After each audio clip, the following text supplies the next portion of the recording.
What is the Immigrant Investor Program Office, IPO, and how is it different from the California Service Center, CSC? The Immigrant Investor Program Office, IPO, is the U.S. Citizenship and Immigration Services, USCIS office that manages the EB-5 program and processes EB-5 petitions. USCIS service centers process and adjudicate certain immigration petitions and applications, but not I-526E and I-829 petitions, which are related only to the EB-5 program. The Service Center Operations Directorate, SCOPS, has 5 service centers: the California, Nebraska, Potomac, Texas, and Vermont service centers. Different service centers have jurisdiction over different types of forms, and in some cases, the petitioner's state of residence may also affect jurisdiction.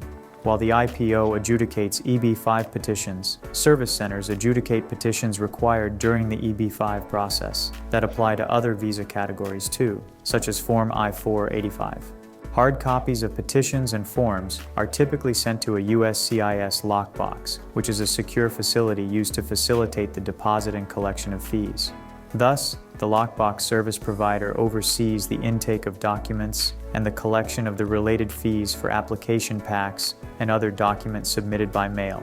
The service provider is not involved in the adjudication of petitions or applications, but it does accept or reject applications and the associated fees based on specific rules.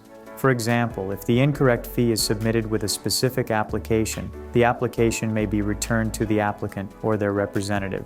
The service manager sends application files to the relevant USCIS office or service center for further processing.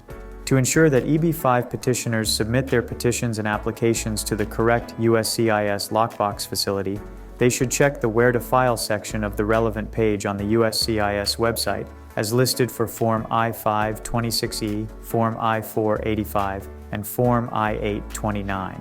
The form filing tips are also helpful.